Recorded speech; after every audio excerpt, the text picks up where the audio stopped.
বনি ইসরায়েলের 3 লোক সফরে বেরিয়েছে, মরুভূমির সফর, মাঝখানে তুফান, কই যাবে, কই বাঁচবে, দৌড়াদৌড়ি শুরু।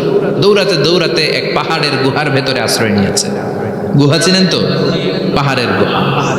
আশ্রয় নেওয়ার সাথে সাথেই বৃষ্টির পানির ঝাপটায় পাহাড়ের উপর থেকে বিশাল এক পাথর খণ্ড এসে পাহাড়ের গুহার মুখটা বন্ধ করে দিয়েছে। বন্ধ, অন্ধকার। এরা পড়ছে বিপদে, হায় হায়, বাঁচার জন্য ঢুকলাম, এখন এই মরণ। ঢুকছিল কি জন্য? এখন মরণ। বিশাল পাথরের খণ্ড এসে গুহার রাস্তাটা বন্ধ করে দিয়েছে। 3 জন গায়ে যত শক্তি ছিল ধাক্কায়ও কথা সরাইতে পারে না। হায় হায়, অক্সিজেন ভিতরে যা আছে আধা ঘন্টা শেষ হয়ে যাবে। কি করে বাঁচবো? বাঁচার উপায় নাই। চিল্লা ফাল্লা শুরু হয়ে গেল, কান্নাকাটি শুরু। একজন বলে, তোমাদের জীবনে কার কি নেক আমল আছে, যেই নেক আমলটা আল্লাহর ভয়ে করছিল ওইটার ওসিলা দিয়ে দোয়া করে দেখো কিছু হয় কিনা। সুবহানাল্লাহ কোন।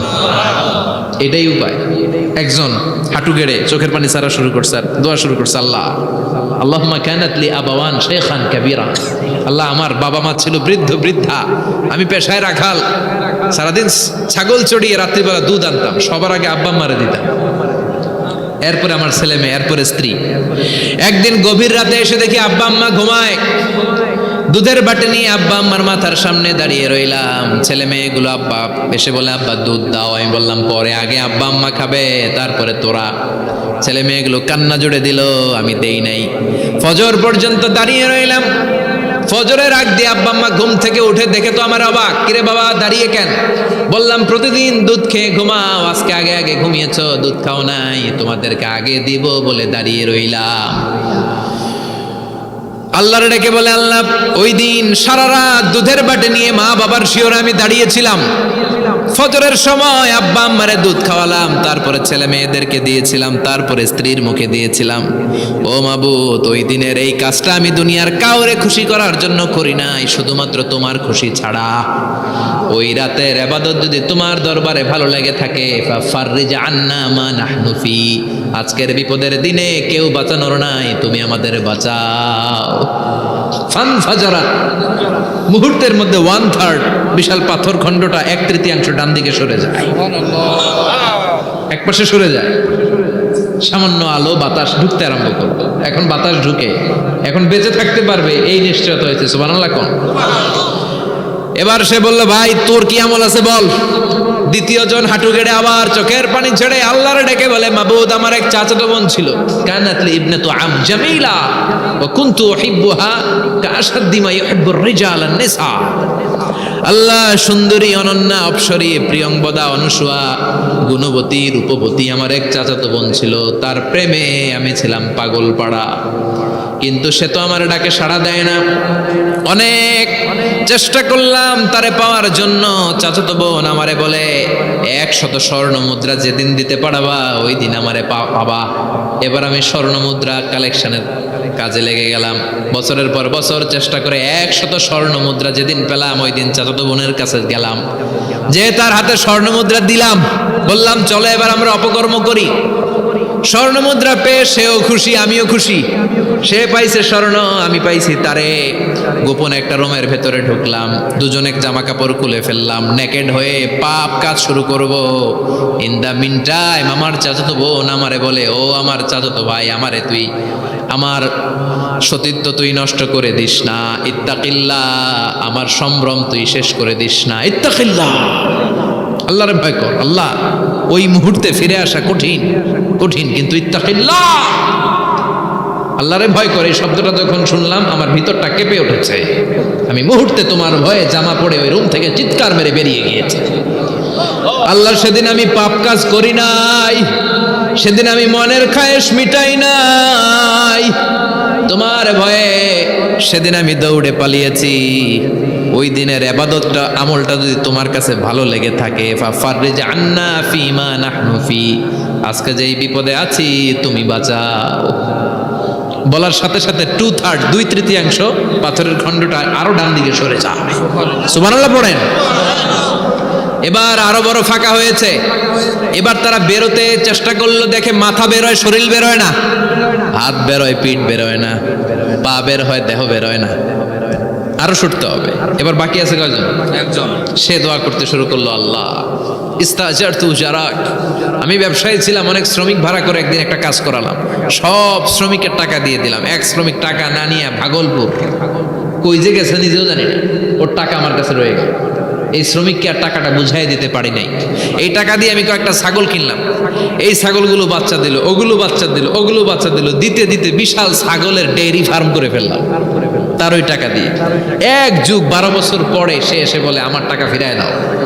আমি বললাম এই যে ছাগলের ডেইরি ফার্ম পুরোটাই তোমার। সে বলে আতাস্তাহজিউ মিন্নি, আমার সাথে ঠাট্টা করো? আমি পাই সামান্য কয়টা টাকা, 1 যুগ আগে যেই টাকা পাইতাম ওইটা দিলেই চলবে। আমি বললাম ও শ্রমিক, তোমার টাকা দিয়ে আমি ছাগল কিনে ব্যবসা করেছি, ছাগল বাচ্চা দিয়েছে, বাড়তে বাড়তে বাড়তে বাড়তে আজকের বিশাল এই ডেইরি ফার্ম। এই ডেইরি ফার্মের মালিক আমি নই, তুমি নিয়ে যাও। বলার সাথে সাথে শ্রমিক আনন্দে নাচতে নাচতে ডেইরি ফার্ম নিয়ে যায়। ও আল্লাহ, ওই দিন যদি সে যতটুকু টাকা পাওনা ছিল অতটুকু দিলেই সে খুশি হয়ে যেত। শুধু তোমার খুশির জন্য পুরো ডেইরি ফার্ম আমি তারে দিয়ে দিয়েছিলাম। আল্লাহু আকবার। আল্লাহ, আজকের এই বিপদের দিনে আমার সেদিনের আমলটা যদি তোমার কাছে ভালো লাগে তুমি বাঁচাও। বলতে দেরি, মুহূর্তের মধ্যে বিশাল প্রকাণ্ড পাথর খণ্ডটা অন্যদিকে দৌড়ে চলে যায়। পাহাড়ের গুহা ওপেন, পাথর খণ্ড নাই। আল্লাহর শুকরিয়া আর তাকবীর দিতে দিতে 3 জন বের হয়ে যায়। সুবহানাল্লাহ পড়েন। সহিহ বুখারীর বর্ণনা, সহিহ হাদিস। নিজের এমন কোন নেক আমল যদি থাকে যে আমলটা শুধু আল্লাহর জন্য করেছিলাম, ওই নেক আমলের ওসিলা দিয়ে দোয়া করলে দোয়া কবুল করবে কে? করতে রাজি আছেন তো? এরকম অনেক শুনবেন, ক্যান্সারে আক্রান্ত, দুরারোগ্য ব্যাধি, বাংলাদেশের চিকিৎসা শেষ, ইন্ডিয়া গেছে, কয় বাঁচবো 3 মাস। কয় মাস? এরপরে 7 বছর বাইসা ছিল। কেমনে বাঁচলো? কেমনে? দোয়া। দোয়ার পাওয়ার আছে না নাই? তবে দোয়াটা দোয়ার মতো হতে হবে। সিনসিয়ার দোয়া ইজ লাইক এ মিসাইল। একনিষ্ঠ দোয়া এটা মিসাইলের মতো। মিসাইল হামলা করলে ইঞ্চি ইঞ্চি যেখানে মিসাইল বোমাটা পড়ার কথা ঠিক ওখানে পড়বে। ড্রোন হামলা করলে ঠিক ওখানে, ব্যালিস্টিক ক্ষেপণাস্ত্র নিক্ষেপ করলে লক্ষ্য বস্তু যেমনি ভিত করে, তেমনি দোয়ার মতো দোয়া করলে মুহূর্তেই দোয়া কবুল হয়ে যায়। আমরা দোয়ার মতো দোয়া করতে জানি না, কেমন করে দোয়া করতে হয় আমাদের জানা নাই, এজন্য দোয়াও কবুল হয় না। চিল্লায় কোন ঠিক কিনা? কিন্তু আল্লাহ ওয়াদা দিয়েছেন, উজিবু দাওয়াতাদ দাঈ ইযা, আমার বান্দা দোয়া করলে আমি দোয়া কবুল করি, আমার বান্দা চাওয়া মাত্রই আমি কবুল করে নেই। সুবহানাল্লাহ পড়েন। যত দোয়া আপনি করেছেন সব কবুল, সব, অল অফ ইউর দুআস আর অ্যাকসেপ্টেড, সব কবুল হয়েছে আল্লাহর কসম। অনেকে বলবে হুজুর এটা আবার কি কইলেন, এতক্ষণ তো ভালোই কইতেছিলেন। সব দোয়া আবার কবুল হয় কেমনে? আমি তো জীবনে কত কিছু চাইলাম, কত কিছু তো পাই নাই। আছে না এরকম? অনেকে অনেক পেরেশান, আফসোস করে, হুজুর চাইলাম আল্লাহ দিল না। 4টা মাইয়া, এবার কাবা ধইরা চাই আইছি পোলার কথা, এটাও হয়েছে মাইয়া। আছে না নাই? 5টা ছেলে হয়েছে, মেয়ের জন্য বুকটা হাহাকার। হজে যে আরাফাতের ময়দানে চেয়ে আসলাম, এইবারও হয়েছে আর একটা পোলা। আছে না নাই? কত কিছু চাইলাম, পাইলাম না, হুজুর দিল না আল্লাহ। বলে না? আপনার সব দোয়া কবুল, তবে কবুল হওয়ার 3টা সিস্টেম আছে। কয়টা? 3টা। চান্দুল্লাহর ভাইয়েরা মনে থাকবে? কয়টা? 3টা। আপনি যত দোয়া করছেন সব কবুল, কারণ আল্লাহর কাছে কিছু চাইলে আল্লাহ ফিরায় দিতে জানে না। আল্লাহ জানেই না কেমনে ফিরায় দিতে হয়। সুবহানাল্লাহ কোন? চাওয়া মাত্রই আল্লাহ বলে অ্যাকসেপ্টেড, যা কবুল, দিব দিব না এটা বলতে জানে না। চাওয়া মাত্রই বলে দিব। 3 সিস্টেম। নাম্বার 1, আপনি আল্লাহর কাছে দোয়া করলেন, চাইলেন, আল্লাহ বলে দিব, বলেই তিনি দিয়ে দেন আর আপনি খুশি হয়ে যান, পেয়ে গেলেন। নাম্বার 2, আপনি আল্লাহর কাছে দোয়া করলেন, চাইলেন, তখনও আল্লাহ বলে দিব, তবে এখন না, সবুর, একটু পরে দিব। কখন দিলে আমার জন্য ভালো, আমার চেয়েও ভালো জানে কে? আল্লাহ, পরে দিবে।